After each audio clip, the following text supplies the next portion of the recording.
Let's now bring security expert Dr. Mustafa Ali, the CEO of Honor International Institute for Strategic Studies. He joins us via Zoom from Nairobi. Thank you so much, Dr. Ali, for joining us. If talks fail to take place, what options do the president and the international community have, considering previous negotiations ended in failure? Thank you, Penina. The only option that Mohamed Abdullahi Farmajo has is to return the country back to the path of constitutionalism. Remember, he is in office unconstitutionally after his term in office ended in February. The lower house that extended his term of office, its own term of office actually ended in December of last year. So all those acts of parliament and the term extension are unconstitutional according to the Somalis federal constitution. And the option that we see is for Farmajo to return back to constitutionalism. For the case of international community, they have been very clear that the term extension was not going to be acceptable, and therefore Farmajo, the government, and the Somali population should move towards the election based on the September 17 agreement and principles. So is this the end for the push for a one-man vote in Somalia?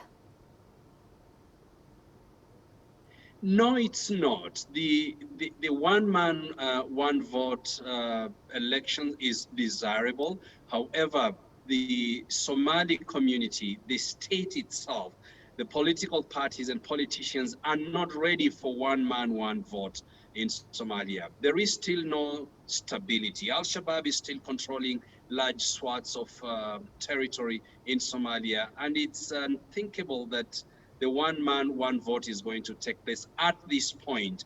What the September 17 agreement basically says is that the country is not ready for one-man, one-vote, and therefore in the interim, they should conduct the indirect elections to legitimize those that are in office or will come to office for another 4 years, within then which time Somalia can prepare for the one-man, one-vote elections. And will new elections end Somalia's political problems, or are the country's problems deeper than an election dispute? Somalia's problems are much, much deeper than the current electoral dispute. The elections in and of itself is not going to end Somalia's problems. What a credible elections will do is to accord or offer legitimacy to those that will be leading Somalia, who then will have to work very hard, bring the clans together, and to build credible institutions, the Somali National Army, Parliament, the executive, judiciary, and all other institutions. Once those are then built, then there will be more stability. The whole issue of the clanism in Somalia, you can see in the last 3 days, what has happened is that, just to give you one example, the Somali National Army is now fragmented. Different clans have, those personnel belonging to those clans in Somalia have basically retreated and gone back to their clans to pledge loyalty to the kingpins in the clans. And so there is no national army in Somalia to start with.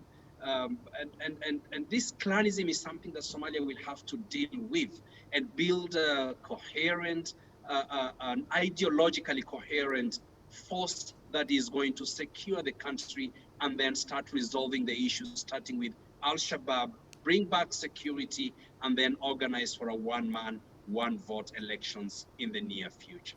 All right, Dr. Mustafa Ali, we appreciate your time. Thank you very much for joining us.